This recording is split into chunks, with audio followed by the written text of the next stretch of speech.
Jovan Buha! Buha! Yo, I'm Jovan Buha, NBA reporter for Buha's Block, and welcome to another live show. Today, I'm thrilled to be joined by now two-time guest, Daman Rangoola, and the second time that a series of tweets from you has inspired an episode idea. So I appreciate it. Keep putting out the good content. Daman, how are you doing today? the lesson for everybody listening is just keep tweeting. Keep tweeting your thoughts and good things will happen. I'm a little under the weather today, so I'm going to need you to step up the way that Austin Reaves has stepped up for the Lakers this week. So I want to get into Austin and his ascension because I feel like we've become a little desensitized to the numbers that Austin is putting up right now. And numbers are not everything, but at the same time, there have been 4 games this year, this calendar year, with no Luka Doncic and no LeBron James. And in all 4 of them, Austin has dropped 37 plus points. That is not normal. That is not the normal production from, like, we see it across the league. Star X will be out, star Y will be out. Maybe both star X and star Y will be out. And the third option drops 26 points from their typical like 17, 18. They drop 32 points maybe. Austin is continually dropping 40 plus points. And on some level, if you really want to be a pessimist, which I'm sure some people will want to be with this topic, you can say, well, that speaks to the Lakers' lack of offensive options or like the roster build. And certainly that is baked, I think, a little bit into that, where Austin is so much better than anyone else on this roster offensively that he does have to carry a certain weight that over the full course of an 82-game season, it's not sustainable for him to drop 37 plus every single night. But at the same time, what he is doing is not normal, and I think we have to highlight and acknowledge that. So what have you made of Austin's start to the season? 25 plus in all 4 games. Now we have back-to-back 51, then 41-point performances without Luka. He's playing at a ridiculous level, and I have the numbers here. This season, through 4 games, he's averaging 36 points per game, 7 rebounds per game, 8.5 assists per game on 57, 43, 88 shooting splits. So basically a 37, 7, and almost 9 on 50, 40, 90 shooting. That is ridiculous. And the shooting, mind you, 13 free throw attempts per game. So it's on a very high volume there with the free throw shooting. He's carried the offense in the non-Luka portions, particularly the last couple of games. I thought ran out of gas a little bit against Portland and had the 8 turnovers, but still dropped 41 against one of the best defenses in the league. What have you made of Austin's week and what this could mean for the Lakers moving forward? I think I love the way you framed it. We are desensitized to this because it's not just like, it's not just that he's doing this. It's that he's sliding up on the defensive scouting reports, right? Going from the third option to the first option in terms of getting all that attention. And he's still rising above his normal level. And the craziest thing about this is, and I was talking to somebody who kind of does draft work, and we were looking back, and he was never this guy. Like, that is the craziest part to me. It's like he's doing something at the NBA level that I don't think he's ever done before himself. And so the progression, by the way, this is what fandom is all about. Like, it is so rewarding to see a player like him, where we were there when he was an undrafted guy that came out of nowhere, where we were talking amongst ourselves about, man, this guy's got something. I don't know what it'll be. I don't know how it's going to look. And now he's at the point where we're having discussions truly. And honestly, like last year, there was a lot of discussion about OKC and how their depth and all that. And we were talking about, okay, how good are their first options, second options? To have somebody on your roster capable of being a third option, but also a first option who can get the numbers that Austin Reaves has gotten, it is so rare, and it is so hard to kind of, it's almost like some things are so unbelievable you can't really process them. For the Lakers to have this, it is hard for me to process, like from a team building point of view, and just from thinking about what this team, like what this team construction is like. We really haven't still come to terms with it, because if somebody like this is capable of that, and we're going to lose LeBron, we're going to lose Luka and still be afloat like this, it is really, really, really intriguing, and it changes the trajectory of the team. Agreed. I think we're seeing him level up to a different level right now, because we can look at the numbers, right? And certainly the numbers are what they are, and they are dramatically improved. I do not suspect he will continue to average 36 points a game, 7 rebounds a game, and 8.5 assists per game. I think that'll probably stabilize depending on when LeBron returns and what his role is and workload looks like. I think he could average between 22 to 25 points a game. I think he could be somewhere in that 5 to 6 rebound per game range. And I think he could easily be in the 6 to 8 assist range, again, depending on LeBron and what's going on with him. But this brings me to the next contract. And obviously, I think earlier in the year, like I started to talk about his contract back in like January, February, once projecting out, like it was clear that he had like a slow-ish start to the season by his standards, and started to break out in December and look more like the Austin we were expecting to start the season. And then by January, once I started to talk to people about what his next contract could look like, it was like, oh yeah, this dude he's locked in at like 30 plus million. There's no way he is getting below that.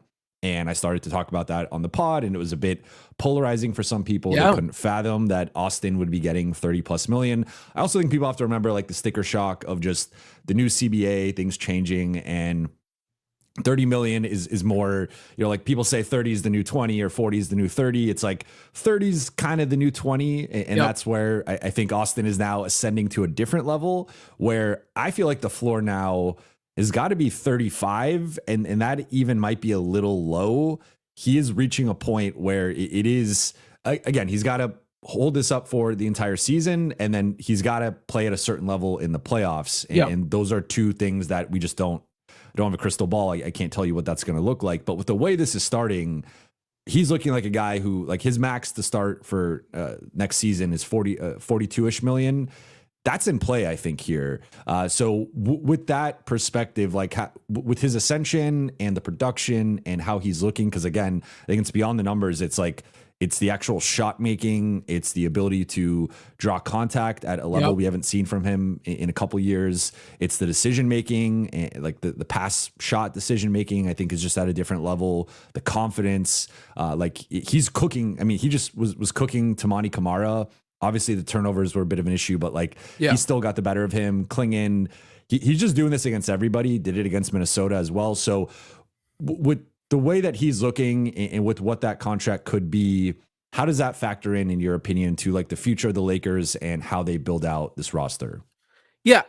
So the contract thing is the one thing that everybody has been concerned about. And we can get also talking about the fit long-term with Luka as a backcourt. And so everybody's very concerned about this. And on one level, I do understand it. We see across the league, when you look at players who are kind of all-star level, but not quite, and they can get into trouble issuing bad contracts for those kinds of players. I just, maybe he's just being a fan. I don't know what it is. And I'm usually pretty realistic about this stuff. I don't see that concern with Austin because of the variety of ways that he gets his production.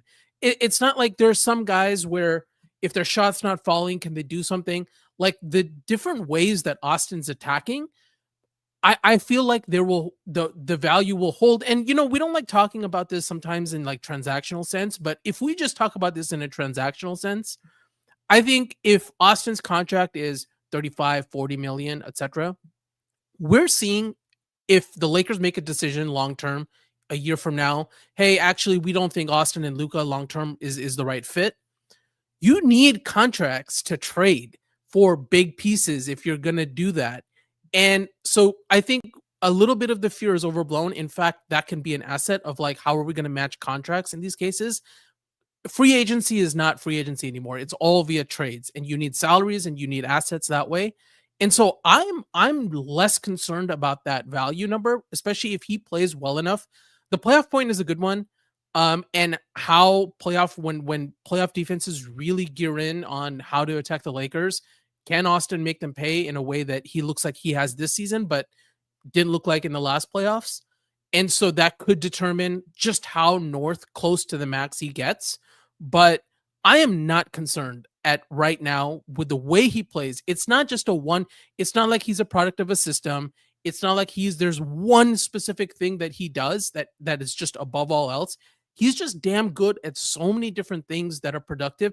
And he's shown he can fit in. Like, he had a great chemistry with Anthony Davis, and he now has a great chemistry with Luka Doncic, two polar opposite players who do completely different things.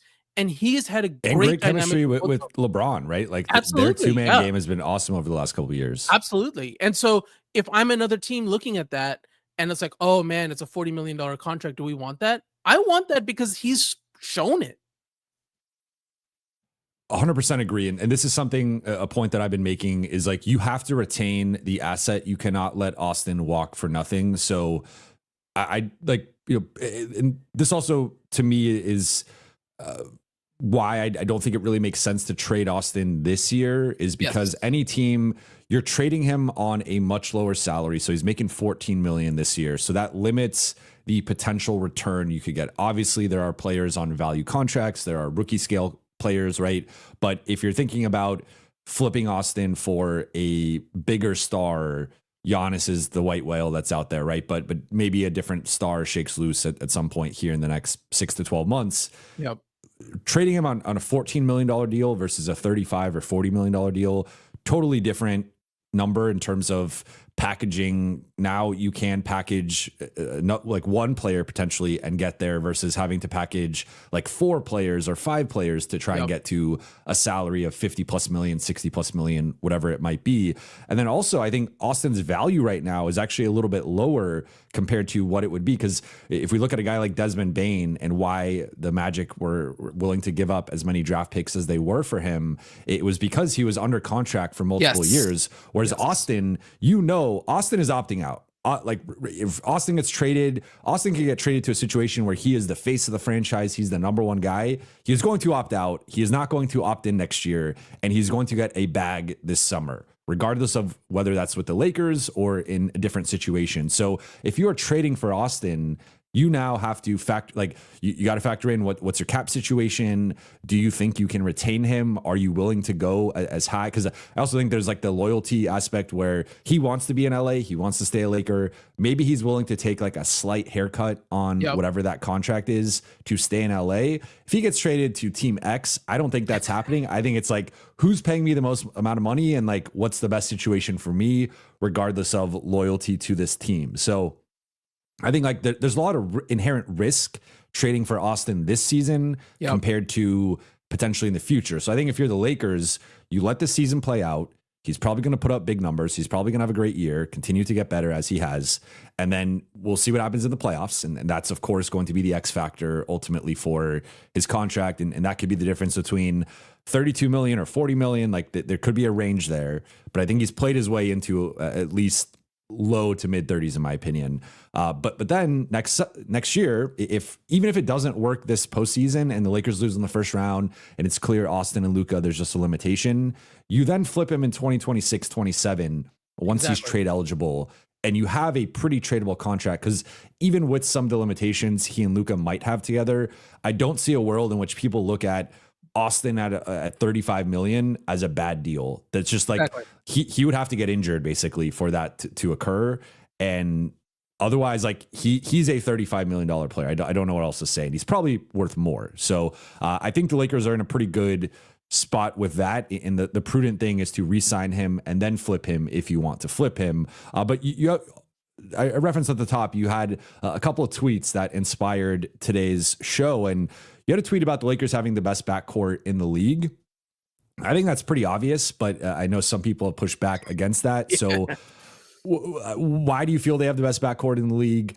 Certainly the best offensive backcourt. There might be some two-way backcourts that you can make a case for factoring in defense, but I think just in terms of like pure talent, skill, production, it's Austin and Luka, and I don't know who else is close.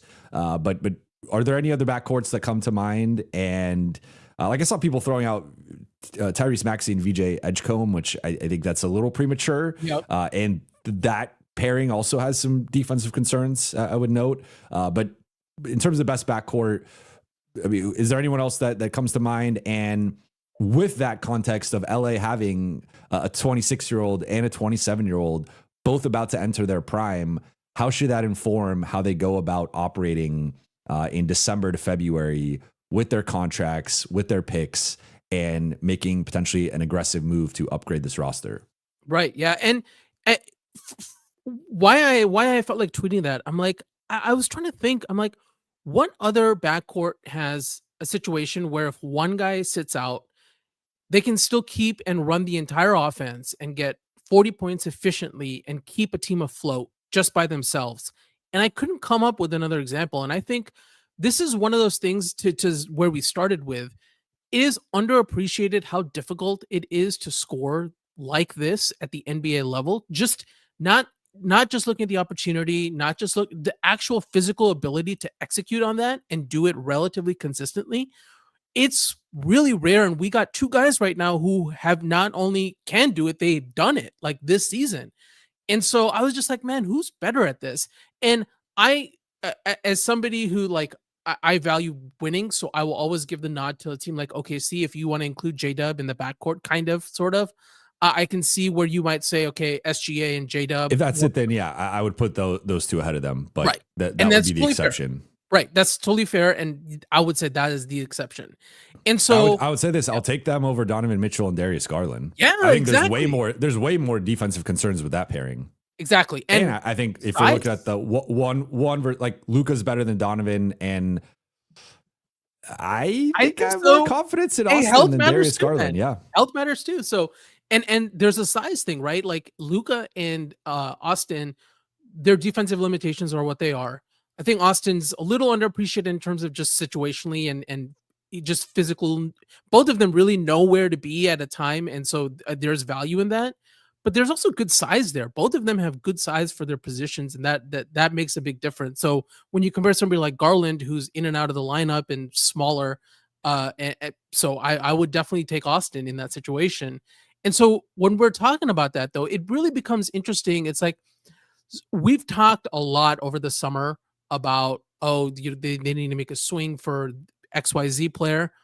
Look at how much having Marcus Smart in the lineup has, when he was out there, transforms how the team looks. And Marcus Smart is, at his peak, he was phenomenal, but at his age right now, he's not like a very high profile player that's hard to get. And I look and I'm like, man, surround these guys with a bunch of Marcus Smarts. And I know the contract thing is a big deal, but if you do that, I'm very intrigued by what this team can do just based on the strength of that backcourt. The two guys that one of them is obvious, or has been out there all summer, Andrew Wiggins. But the other guy I've looked at is Dylan Brooks as someone that I think realistically could be available. I think the Lakers are in an interesting spot because I think that they're reluctant to give up that first, and understandably so to a degree. Though I think there has to be some line where you consider giving up the first, right? But I think they're trying to find, it's like this Venn diagram of a player who checks all these boxes, that does all these things well, and is probably on a multi-year deal, because I think the carrot that the Lakers can dangle to other teams is their expiring contracts. And so with Wiggins and Brooks, those guys have contracts that extend beyond this season. So here, take a Gabe Vincent, take a Maxi Kleba, I guess take the low risk of Dalton Connect now that he has an extra year, but it's like a pretty low number that maybe a team is like, okay, let's take a gamble on Dalton. But you have Rui as well. So you have these expirings that I guess you could talk yourself into if you're an opposing team. I'm going to ask for the first in any scenario, and we'll see ultimately if the Lakers are willing to do that. But I think those are a couple of guys that in theory are not like foundational pieces for their teams that do have multi-year contracts and could be available. Because again, it's like the thing, I see some of the names that people will throw out and I'm like, well, why is that team giving up that player for like Gabe Vincent and a second round pick? That doesn't make any sense. So it's got to be like a player that a team is not attached to. So that's where like a guy like a Trey Murphy or a Herb Jones would be a great type of player to go get. But I think the cost is going to be pretty high, and I don't even know if you could get there with a Gabe and a Rui and a first. I think that's probably too low for either By the way, player. side note, New Orleans probably should have sold high on them. Well, they look kind of rough. They've botched that. Yeah. Yeah. I mean, they probably should have sold high on Zion a year or two ago, and kind of pivoted. But so looking at like teams that, maybe KCP becomes available with Memphis, depending on what happens there. I have a very block boy name for you. Can we get Matisse Thybulle? I don't know why I've always So this has been a popular one in the chat. Yeah. The thing I come back to is he's an expiring. So the Lakers lose, and he's making a little bit more than Gabe and Maxey. So I think the Lakers lose a little bit of the value proposition of it's like, okay, so you could save some money by flipping. If you're Portland, you can save $1 million or $2 million or whatever's the difference, flipping him for Gabe or Maxey. I don't know if a second is enough. Maybe if it's like Gabe Dalton in a second for Thybulle, that's getting closer, but I don't like looking at Portland's makeup. I don't think they need another undersized guard, and I don't see the basketball fit with Gabe there. I don't see the basketball fit with Kleba, so it would have to be driven by. I don't think a second is enough. I think ideally it'd probably be 2 seconds, but the Lakers don't have 2 seconds to trade. Like thinking about like last year, obviously they flipped 3 seconds for DFS. Could you flip Dalton for something and then use that in a trade? Like, I think it's possible, but Portland has also had a pretty high price for some of their players going back to Jeremy Grant a couple years ago, Robert Williams. So Portland has been one of the front offices that I think is, Portland, Utah, some of these front offices have kind of inflated their player value. Yeah. But looking at it, like, I mean, do things go dire in Dallas and they they trade back Max Christie to the Lakers? That'd be amazing. I mean, maybe Keon Ellis in Sacramento. There's just a little bit of a fire sale there with how dysfunctional that situation is. Looking at the East, I don't know. I don't. The East. I think it's too early because you got Chicago as the 1 seed right now. I don't think that is going to sustain. But I think like. Would you be interested in Wiggins or Brooks, and what would you be willing to give up for either one of those guys?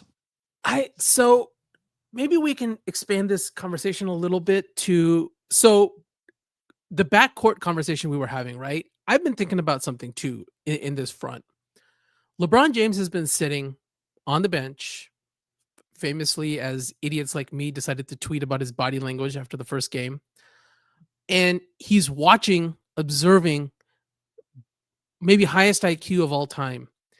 And I have to think, like, at his age, given his physical, whatever he's dealing with, like, I wonder if he comes back and he's like, I know exactly how I fit in here and how I can elevate this team. And it's being Draymond, right? We've had this conversation when Luka got here, and it was very unrealistic and silly to think that LeBron would change his role that much or just because a trade happened.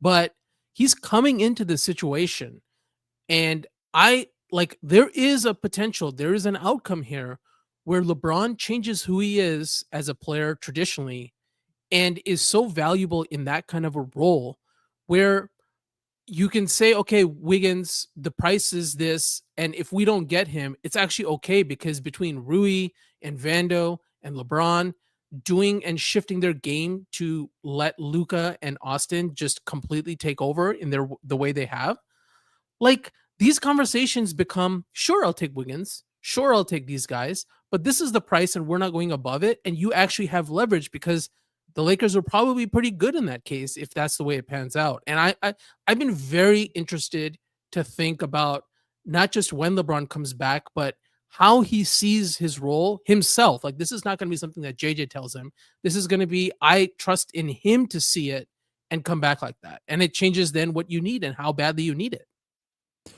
I still think that they're going to need, to me, I haven't changed on the stance of like, I think the ideal fifth starter is not on this team, and that any player you put in there as the fifth guy, there's just a hole in their game that is difficult to paper over. And bro, hey man, your twin Jake let us down, man.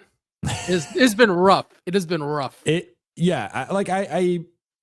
think the shot the shooting and the shot making in like some of the offensive potential that I thought was there has not materialized. Yeah. I still think for the most part, as like a bench defender and even the rebounding and passing, I think it's been, if we're looking at him as like a 15 to 18 minute a night guy, I think he's been fine to solid in those regards. Like he certainly has not, I would say, exceeded expectations. I think he is probably there was at least some hope where he could or been elevate below them. Yeah, there was at least some hope where he'll be a solid role player, but maybe there's another level. That other level looks harder to see now. Yeah, at least right now. It's early. It's very early. It's early, right? We're directly or literally a week into the season. Yeah. I think the issue, like, so Marcus Smart has been dealing with health stuff on and off, and it's like, do you want this kind of fluctuating starting group where you don't have real continuity and chemistry? Yeah. Rui, is shooting the ball really well and continues to be a positive overall in the offensive end, but he does not rebound the ball well. And I think the defense has largely been unchanged. It's like he gets lost off the ball. You don't want to use him as a wing stopper, which he probably would be used as a primary starter with the rest of that group.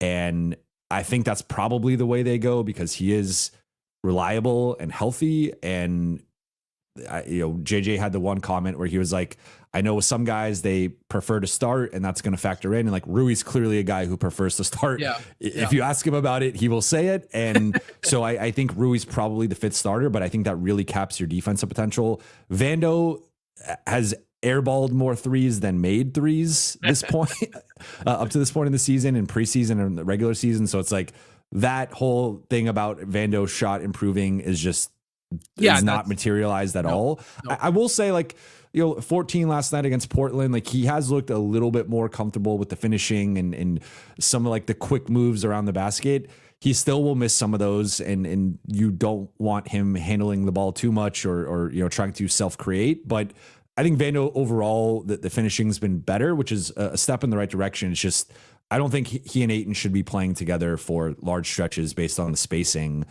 And then we get to LaRavia, who we've said has largely been kind of at around expectations or maybe below them.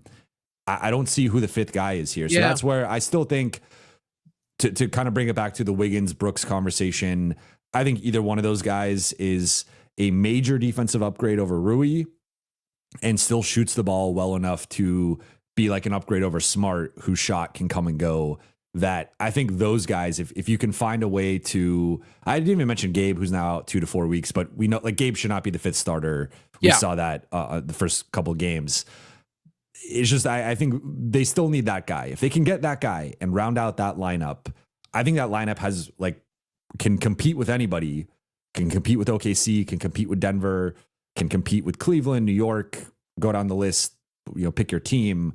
And then like the bench, depending on how much depth they have to give up to potentially get that player, could be a little bit shaky, but I kind of like the top 7-8 in that, that build. It's really interesting actually, because I came in here thinking actually with the way Luka and Austin look, actually they can kind of relax a little.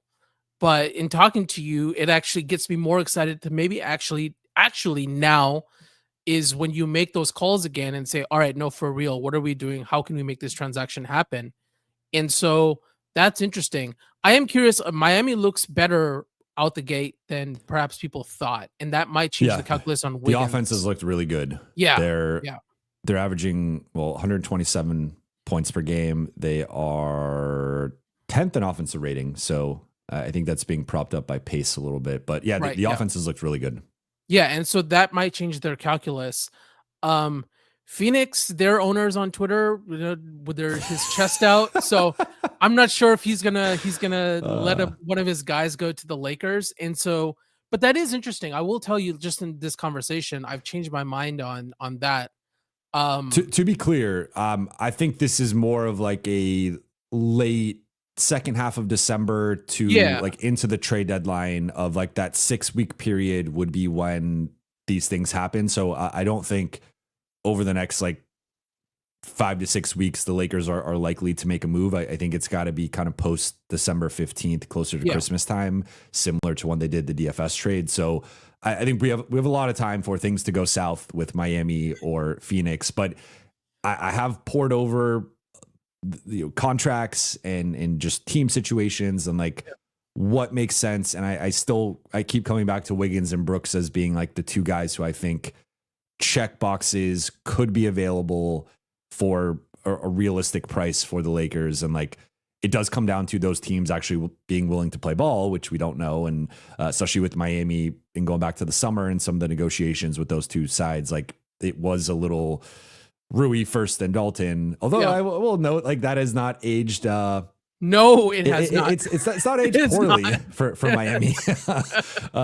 It seems a little fairer now than it was at the time. But So want to move on to another one of your tweets. So you had you tweeted a couple of times about like Lakers culture wins on the horizon. You got it right with Sacramento. You got it wrong with Portland. It was close. It was close. And look, they had nobody. I mean, I thought we had retired the Dalton, Nick Smith, Bronny 3-man combination in the preseason. We did not. We saw it again, and it was just as bad in the preseason as it was last night. Yep. But what does Lakers culture mean to you, and what are they developing here, right? Because we are now a week into the season. They are 2-2. I think based on who's been available, based on the opponent, like that feels about right. And if anything, like I think you could even see like 1-3, especially like that Minnesota game, not having LeBron, that easily could have been a loss, but that was a nearly 20-point win, really impressive win.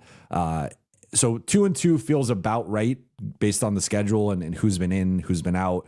But what does Lakers culture mean to you, and what do you feel like they've been able to develop here through the preseason and the first week of the season?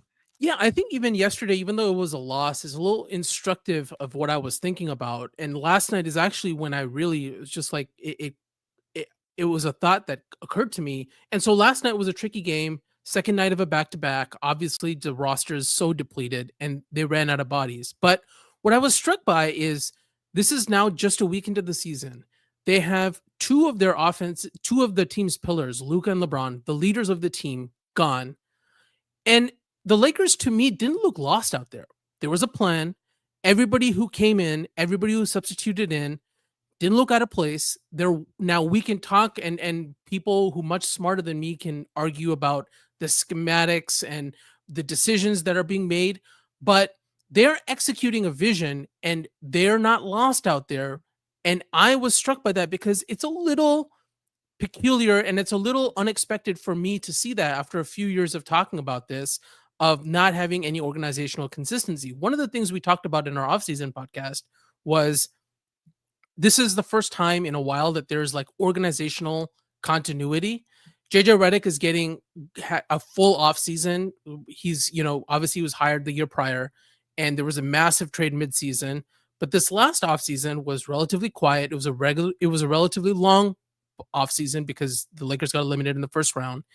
And I really think over this offseason, they added pieces, obviously, but there's just a smoothness and there's just a sense of purpose I've seen amongst the team that has been a little different than what I would have expected, especially a week into the year. Sometimes teams get on a roll after developing something and trying something, and there'll be ups and downs and all that, but they'll hit the ground running at some point in the season. It's very rare it's just going to be a straight line. And I've been struck the fact that they've looked like this from the gate. And to me, that speaks to something hopefully more sustainable, more along the lines of what JJ Redick's been talking about, as far as we're not building just a team, we're building a program and a system and a culture. And I'm starting to see real returns on that and real signs of that. And that's what I saw actually yesterday during that loss. I was like, you know what? These guys, like, there are players out here who won't play normally, but they're there and they're doing what I expect them to do. And it was a good sign to me. Agreed. And I'll be honest, like I was concerned coming out of the preseason. Because a lot of the process and results and just there's just a lot. That preseason was rough. The preseason was rough. It obviously, I think in a macro sense with like just the process of who is available for practices, who is available for the games, the strategy with which they approached it, but then actually seeing it play out in the preseason, it was like they just did not look like they were on the same page on either end of the floor. And like, I didn't want to overreact to the preseason finale against Sacramento, but the starters were like +5 against Sacramento's B/C squad in 10 minutes. And I was like, they just had like the 3 best players on the floor and they could barely keep this Sacramento team out of, away from the rim. That's kind of problematic if we're now looking at, them against real competition. Then even the Golden State game was like a little, certainly looked better than they did in the preseason, but they, I thought still looked like a group that was forming chemistry with just the timing on pick and rolls and some of the rotation stuff and off-ball defense. And but then they showed real progress in that Minnesota game. And I think from then that's been like a bit of a turning point here where 2-1, even like the beginning of the Minnesota game, right? Like from like the midway point of the Minnesota game, they have been playing with a synergy and just being in sync. And like last night to me was more so they had one competent ball handler and they were down to 5 of their projected top 9 or 10 rotation guys and literally only had 7 of their 14 roster players. Second night of a back-to-back against the team in the league that is the best at ball pressure and causing turnovers and wreaking havoc and just a top 5 to 10 defense in the league that is long and tough. And we saw them turn the Lakers over. So like, I thought that was a little bit more of I don't want to say a schedule loss, but like it was a really tough back-to-back opponent to have to be as depleted as they were. So I left relatively encouraged by that. Any other observations you have before we get into the Q&A portion here with the chat? No, the big thing for me, honestly, has been I was very excited about Marcus Smart, and I think it's crazy to me just how desperately the Lakers needed a player like that because of how immediate and how stark his impact was. Like, you just need those spark plugs, those energizers, and I've been struck by just watching and hearing anecdotally about like how good he's been as a leader for that locker room and just talking to the guys and kind of being kind of a mentor kind of role, where I can't expect that from the LeBrons who have to focus so much on, what they're doing. Marcus is like at the perfect spot of his career where he's still a productive professional, but he's also in a role in which he can also give energy to the other guys. And that, on top of everything we're talking about, just get more of those guys in and keep building. And I'm very, very encouraged by if we can take that example and just keep building with that in mind for other players and the next guys that come in. I've been very, very, very happy about that. I've been marinating on this, and to me, Marcus Smart is kind of like if DFS and Jordan Goodwin had a baby. That is Marcus Smart. That is awesome. Because he's got some of the Goodwin like scrappiness and just like we'll dive into the front row. I miss him. Yeah. But then I've been going back to the signing. I've been saying like I feel like he's the spiritual successor to DFS because this is a group that's pretty quiet and introverted by nature. And one thing JJ's constantly harping on is the communication and just how if he's not on them about that, this is a group that will just go like possessions without really talking because they're relatively quiet. So like Marcus Smart is that guy who holds people accountable, will call people out, he's constantly chirping, and he's already established himself as a vocal leader on this team. So I think that's where like DFS had a similar impact going into, and I thought like he does not get enough credit for how much the season turned around post DFS arriving. Like that was right around, New Year. And that was when like the Lakers defense their defense took off, the small ball lineups took off, and they went on the stretch that they had. I think, of course, he was not the primary reason, but he was a big part of that. Let's get into the Q&A here, though. So we got first one from Greenlight Transport. Thank you for the super chat. Sign Austin to $35 million a year and then trade him for a better fit with Luka. AR and Luka can't win together. It's a redundancy. Austin sucks in the playoffs. Okay. I agree with the first part of this if that is the conclusion that ultimately it doesn't matter what we think, it matters what the Lakers think, right? So I was going to say that we all come to, but I think we need a larger sample size here of what Austin and Luka look like longer term together. Let's see it over the full 82 games. let's see it going into a full postseason where like JJ has been honest about not having the guys prepared for the Minnesota series. And that's been like the primary thing he has now owned a couple of times was he wishes they practiced harder and went through, more live action and just playing with more physicality in practice going into that series. So I think JJ will have the guys ready in a different way going into the playoffs this upcoming postseason. So I think we need more of a sample size to really assess whether Austin and Luka can fit together long term. I do think, though, as we made the point earlier, like the shrewd thing is to re-sign Austin almost no matter what. Like Absolutely. barring like an injury or him just completely falling off as a player, which I do not foresee happening. You re-sign him and then you flip him if that's the path you decide to go down. But you need to retain him. And I disagree on him sucking in the playoffs. I think he had a rough series against Minnesota, but I think the sample size up to this point, I think he's been largely positive as a playoff performer. Yeah, and to greenlight transport, like I know a lot of people, it sounds sometimes like people are saying Austin is untouchable. I don't think that. I absolutely think, hey, if a better situation presents itself down the road, absolutely. But as you noted, retaining him is a no-brainer. Now, him sucking in the playoffs, go back and watch the Memphis series and Golden State series the year prior. I mean, he was very good in those series. I love Denver's. The first Denver series was better than the second Denver series, but like they were running crunch time pick and roll with Austin and LeBron or Austin and AD at points of that series, and he was unquestionably bad in the Minnesota series. But there was a lot of bad stuff about that Minnesota series, and it's so.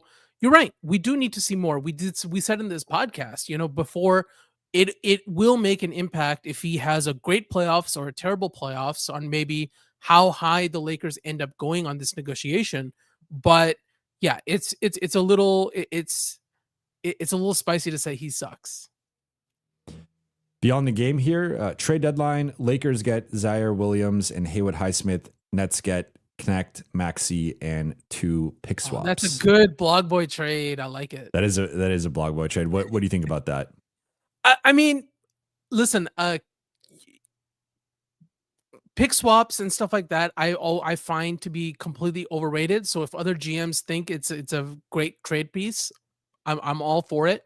I don't think the Nets are in any position though to do any kind of pick swaps though. So, but Connect and Maxey, I'm not tied to at all. If we can get anything, that's actually the Lake. I'm glad you mentioned that because the Lakers actually get the better end of. Yeah, they potentially get the Nets. Well, obviously a pick swap is like it's in the Nets' hands if they want to do it. Right, but like, right.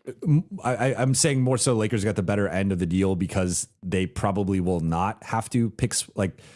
Obviously, as the team giving up the pick swap, you kind of lose it. Obviously, if your team underperforms, but the Nets are going to be worse than the Lakers for the foreseeable future. So it's like you're basically giving up nothing there.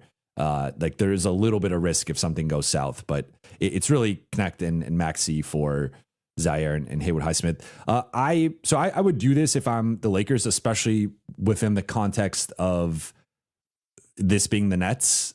And, because I think when people see 2 pick swaps, they might be like, oh, well, that's a lot to give up. But specifically with the Nets, who to me project like a bottom 5 team for the next 3 to 4 years, they do not have a foundational piece currently, in my opinion, of like a top 2 or 3 guy on a title team. They're in for a rough, rebuilding process here. So talk about job stability. Sean Marks. He's good job managing up, man. Then I think there was another one in here from MJ. Would you like if instead of adding up 2 contracts plus a first to get only one of Brooks or Wiggins, you split them and get 2 lower level 3-and-D wings like Matisse Thybulle and Haywood Highsmith? So I'm going to say no. I'm more of a big game hunting person in terms of. I think for the Lakers, it's about rounding out that stuff. Like, I feel like the Lakers haven't had, going back now multiple years, they have not had like just a clear cut, this is a 5-man group that like works together as a starting group, works together as a closing group. Like if you look at Denver and OKC and some of the teams, Golden State over the last few years, like they have their clear-cut 5 best players. They all fit together. That is a group that starts. They play a certain, as long as they're healthy, they play a certain amount of minutes every single night. They have the large sample size of hundreds of minutes with this group. And then they have this like just institutional knowledge that they collectively have going into a postseason. The Lakers have not had a lineup like that or a grouping like that for a while. And I think it's really hurt them. And it feels like they're constantly having to make these concessions with who the 5th guy is or whatever. So I personally would love for them to round out the starting and closing group with a better 5th player and then just spam that group for like, let's see if this group could play 15 to 20 minutes a night. Let's see if we can get a large sample size with them going into the playoffs. And then those 5 players are collectively playing 33, 34, 35 minutes plus each. That's what I would like to see personally. I can be talked into Matisse Thybulle and Haywood Highsmith like fitting well, but are those guys like considerable upgrades over a Rui or a Marcus as the 5th guy? Like I don't think so. Like maybe defensively Thybulle is, you know, the highest ceiling guy out of those guys, but I think Rui's a better player than Thybulle in a vacuum. It's just like with what the Lakers need, maybe you could tell me Thybulle fits better, but I'd rather prefer the bigger player. Yeah, I do think you've talked me into this. I was coming in thinking more along the lines of MJ here, but I think I'm seeing your side of this more, and I'm now we got to think about bigger names. I like it. All right, well, we're going big game hunting. Yeah, I like it. What could go wrong? This is an annual Lakers tradition. Well, they got Luka, so it worked out.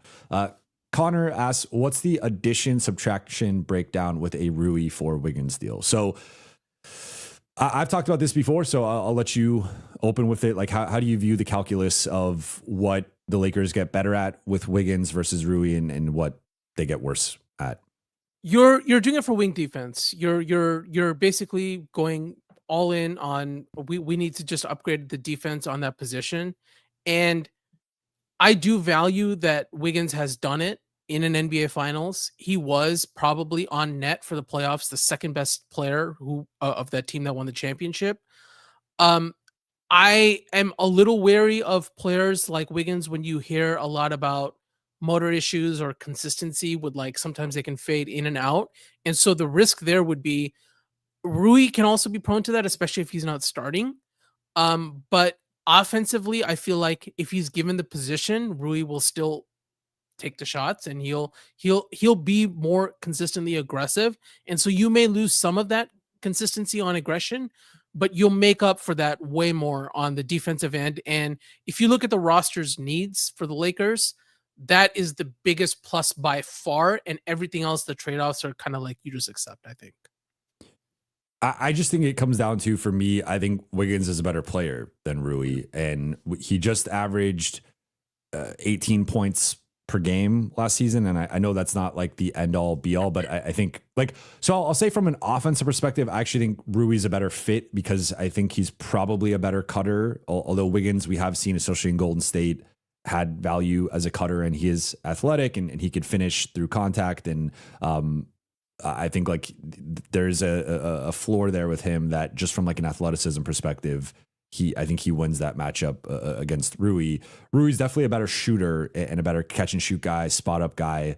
So that's a factor as well. Like I think from an offensive perspective, Rui actually is a really good fit. Like a lot of people will make that note. I'm sure people are making that note in the chat right now. Like next to Luka and Austin and LeBron, I think Rui is an awesome fit on offense. I think the big issue is just with that trio, you need a certain caliber of defender next to them to try to put out the fires and kind of limit the limitations of that group defensively. And Rui's just not close to being that caliber of defender. So even Wiggins is probably a little bit low compared to the type of guy I would want, but I think it's a big enough upgrade from Rui to Wiggins that like it at least gives I think that starting group like a higher defensive floor than they currently have. But one thing we'd lose, we'd lose also is I really like Rui's ability to punish smaller players when they're matched up. Good point. Yeah. Wiggins is not going to do that. Like, you could put a smaller player on Wiggins and largely get away with it, especially in a playoff context. Yes. So Wiggins, we now have 4, 5, excluding this season where he's had a rough shooting start, 20% on threes. The previous 5 seasons, he's been an above league average shooter. So I think we can at least like pencil him in as an above league average 3-point shooter. Now Rui's had back-to-back 40+% 3-point shooting season. So I don't want to say like there's not a bit of a trade-off because like I think it's a real conversation. I just think for what that group specifically needs, I think like I trust Wiggins figuring out his offensive role and fit around those guys a little bit more than like trying to miscast Rui as some wing stopper that he just isn't. And I think to his credit, he has grown as a wing defender and he's gotten better. And like you compare Rui's defense now to where it was when he first got to the Lakers, it's night and day. It's a stark difference, but there's just a limitation there where especially then also like the Lakers switch so much. This is another thing that if for whatever reason Rui is having a good defensive night and maybe it's a matchup where the guy keeps trying to drive into his chest and Rui's being there strong with a strong foundation and base, then they'll just switch and then try to target Austin and Luka. And from a help defense perspective, I trust Wiggins more in that context as well. So it's like, even if you want to somehow say like there are like, Julius Randle, right, is a guy who I think Rui's definitely set up better to defend than a Wiggins, but with how much LA switches anyway, you can pick apart some of those matchups. And if it comes down to like the help defense part and tracking shooters, I also think Wiggins is a better option there. Totally. See here, catching up in the chat. Green light transport is he mad? He wants 65 million for Rui. He's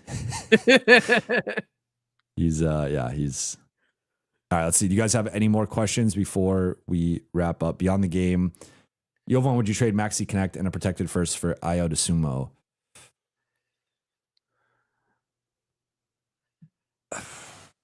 I think probably not. Like, okay, so I'm of two minds of this. One, I think like in a vacuum, that's probably fair value for him.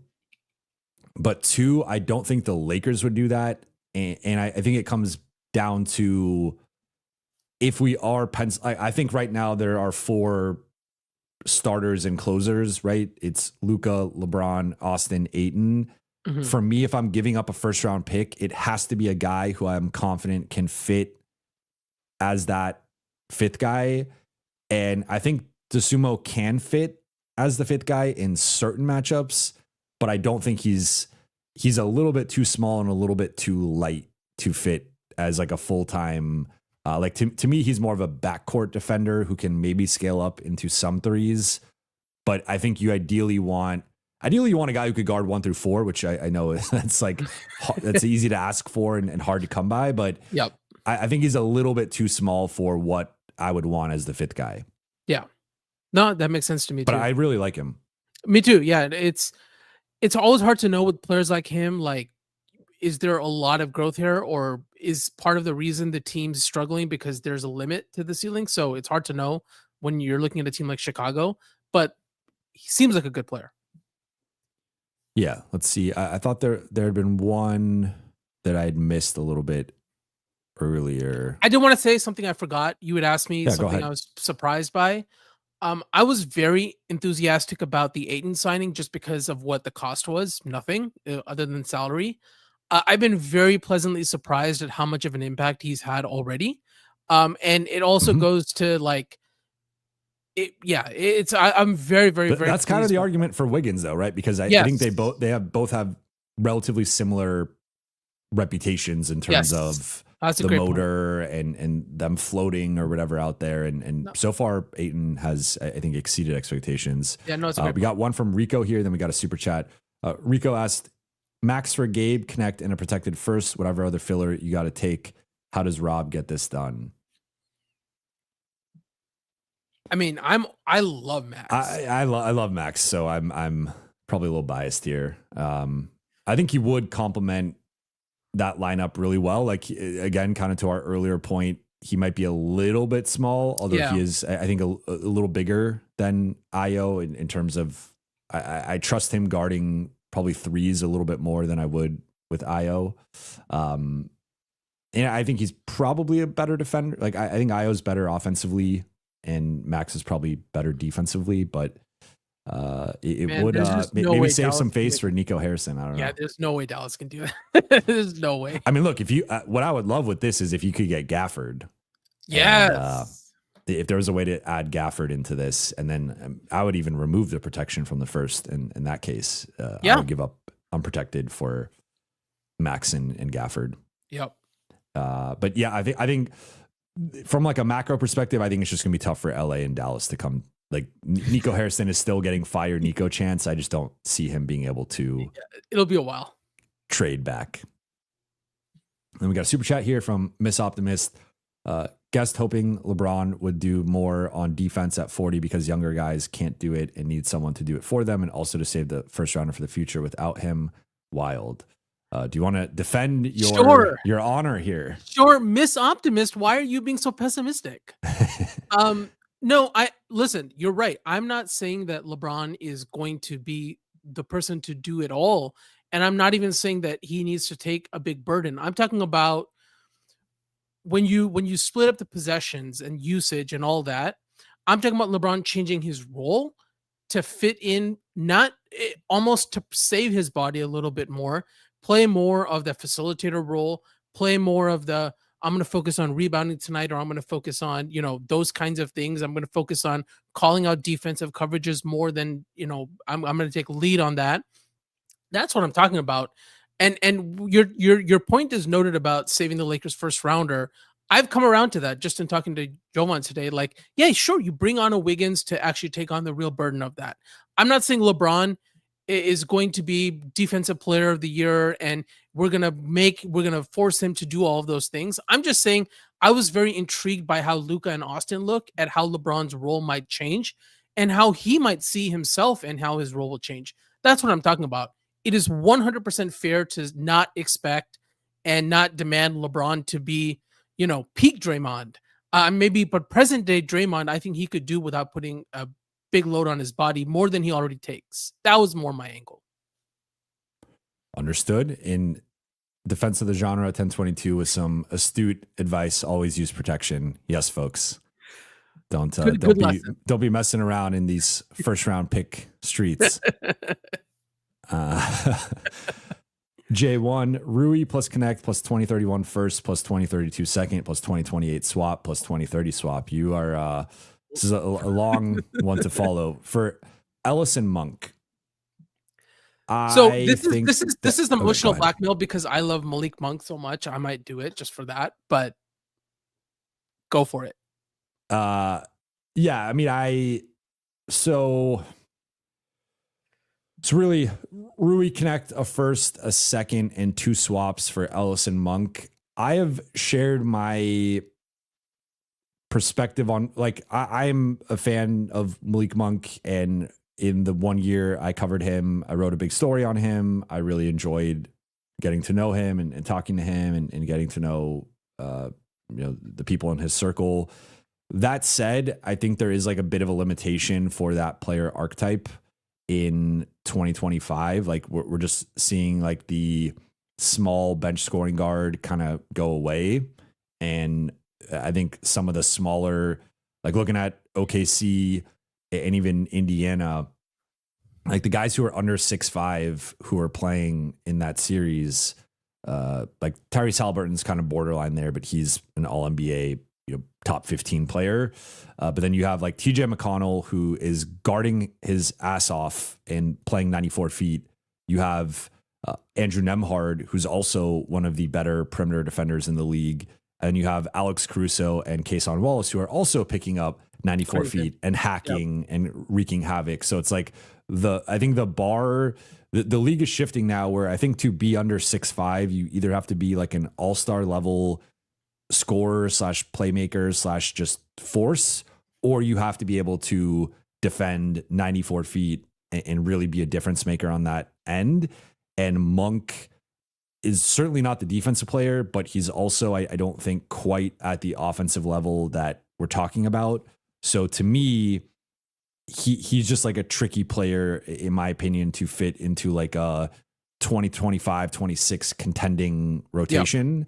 Yep. And then I really like Keon Ellis. I know he's probably the most popular player in the chat. It's between him and maybe Matisse Thybulle, but I think everyone loves Keon Ellis. I love Keon Ellis. I get it. So I think the Lakers could actually probably pull this off with less. I think they could probably take out something here and it be, a little bit more Lakers friendly in terms of the offer. But I think for me, I'd be interested in trying to get Ellis. I do think there's probably a limitation to Monk in like how he fits with this group. Yeah, and to your point, one of the trends early in the season that basically the entire league is starting to pick up players way further down the court than previously. And I think that's also contributing to, that's tough for rough for smaller guards. And so to your point, I think it's trickier in that situation. I like Keon too. This is obviously too much. I think, and Malik Monk, after the injury that he had, a lot of his advantages from an athleticism point of view will probably not be the same. And so, yeah, it's quite a lot. I would say no to this trade, but Malik Monk has a special place in my heart, so I will consider it. Andre Miller says under 6'5" is okay. Respect the short kings. We're talking NBA here. All right. If you're under 6'5", it's okay. Then this one from Ronald McPaul. This is an interesting one. Clippers or Warriors, who you got? I will just note, like, I've been really impressed by the Warriors, and I know the chat probably does not want to hear that, but they're 3-1 right now, right behind San Antonio and OKC, who are both 4-0, but they've looked like close to the best case scenario of what that group could look like. It's early. They have 4 key players, 35 or older, in Steph, Jimmy, Draymond, and Al Horford. So a lot could change, a lot could go wrong, but the early returns on that group, I've been really impressed by. Clippers had the really bad loss to Utah, which, maybe left a little bit of a sour taste in your mouth, but they've had a relatively easy schedule to start, and they're 2-1. So I would say between these two, the Warriors have looked more impressive in my opinion. And I think I thought the Lakers were kind of on similar grounds with those two teams. I would say right now I'd probably put it Warriors, Lakers, Clippers, but I think you could still kind of make that argument in any combination. Yeah, I'm a big believer in championship pedigree, and as long as Steve Kerr, and Draymond Green have like a group of guys that they can go to war with, I'm always going to respect them. And so I definitely would take the Warriors, and you just imagine like a big game. Obviously health is the caveat, but that's the same thing for the Clippers, right? I mean, we're ultimately talking about what is Kawhi going to be like in those games that we're talking about. And so definitely the Warriors. And you just think about going into a big game. Are you going to go into a big game with Steph, Jimmy, Draymond, and Steve Kerr, or are you going to do it with Kawhi and James Harden? I know my pick. We'll go a couple more minutes here, if that's cool with you. Let's do it. We got Cisco Lee has asked this question multiple times. I apologize, so we'll get to it now. You think AR has figured out something in the league? I used to think he was more similar to a McConnell being misused, but he's proven me wrong. Where do you see AR's ceiling? I mean, his ceiling is all-star player. He might even make the all-star team this year. And it could be him figuring something out. It could be just personal confidence. It could be physically he's just continuing to work on his body and continuing to get stronger and faster and better in that way. But definitely, like, his confidence level this season, even from last season, which was already sky high, I just think he looks in control. And the thing that you highlighted from the last game specifically, but this season without Luka, his pass shoot decision making, I feel like, has never been better. And when you start putting together the physical and the mental like he has, that's when you take the next step. Even I didn't know he could, but he took another step. That's what I see. I'm gonna give him maybe the highest praise anyone has ever given him in history here. It kind of feels like, and this is like for any ball handler, so I don't want to make it specific to Austin, but it does kind of feel like as a primary ball handler / point guard, but whatever term you want to use, there is like the moment where it fully clicks and it's almost like the Matrix with Neo, and you just start to see things differently. And it does feel like Austin's always been a high IQ player, and that was how he got into the NBA and got the opportunity with the Lakers, right? So I don't want to act like he just became a high IQ player, right? Like that's always been, he's someone who cares, and he's someone who tries to do the right thing on every possession. But it felt like if we take like last year, maybe 7 out of the 10 shot pass decisions would be correct, or maybe even like he started to develop and push it to 8. Now it feels like it's closer to like 9 or 9.5. And yes, there will be, I think, especially with Ayton, there's been some growing pains and a bit of a learning curve with like their timing in the pick and roll, though I do think it's looked much better the last couple of games. And he can still have, like, he had 8 turnovers last night, which, you know, it was in part, I think, Portland based and sort of like you have Tamani Kamara hounding you on the second night of a back-to-back, and you don't have any other reinforcements to dribble the ball. That's going to play into it. So like he still has ways to go and ways to improve, but I do feel like something has clicked where his ability to read how his defender is on his hip and like, am I going to drive here? Or if I'm going to take this dribble, this guy's going to move this way, then I can make this pass. Like it's just at a little bit of a higher level. He's refined that decision-making tree a little bit more. And that subtlety, I think, has really unlocked an extra layer and extra level to his game, in my opinion. Totally. Anything else in here before we wrap, guys? If not, we will. Telly Khalifa, this is an interesting one. Just would you rather go all in for Wiggins or Brooks? But between the two, if we assume that they have similar price points in terms of assets, who do you think you'd rather have? I'm definitely not as high on Brooks as you are. I am Wiggins. Again, I just value. I've seen it work in the playoffs, and I respect that pedigree. Even if he can be a little inconsistent. We already have Marcus Smart, so I don't, we don't necessarily need Marcus Smart or another DeAndre Ayton on the team. That's the question here.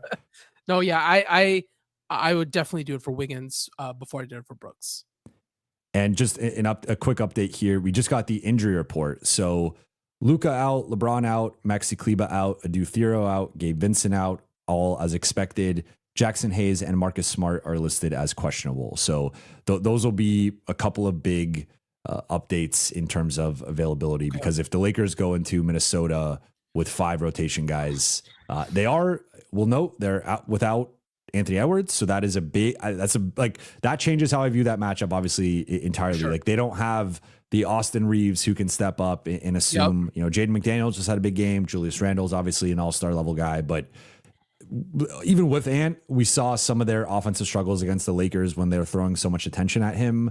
Without Ant, I think their offense without Ant, I rewatched that game like a couple times. It was just awful. So they'll figure some stuff out with Randle, McDaniels, DiVincenzo, Naz Reid. Like they do have weapons, but I feel far more confident in LA's ability to win that game now with no Ant. The exception though is if they have 5 rotation guys, it's just going to be they'll put they're going to put McDaniels on Austin, and that's going to be a new level of test for Austin just from like a physicality perspective. McDaniels is 6'9" and 7'2", 7'3" wingspan. Like he's beast of a perimeter defender. So that's going to be a tough one for him. But I think this is a good place to wrap. I appreciate you all for rocking with us for a little bit over an hour and asking such great questions. Daman, anything you want to plug before we get out of here? Follow me on Twitter. Go Lakers. Awesome, man. Well, I appreciate it. I appreciate you all for watching and listening. For those watching on YouTube, please be sure to hit that subscribe button, turn on channel notifications, and like and comment on this video. For those listening on Apple Podcasts, Spotify, or your podcast platform of choice, please be sure to follow, download, and leave a 5-star review. I'll be back tomorrow with Beyond the Block, my new national show. So we'll be breaking down Victor Wembanyama's ascension. That guy has been pretty good to start this season, and where the Spurs are at in the West hierarchy, and some early West power rankings, and where the Lakers stack up against the rest of the West. So be on the lookout for that. I'll talk to you all tomorrow.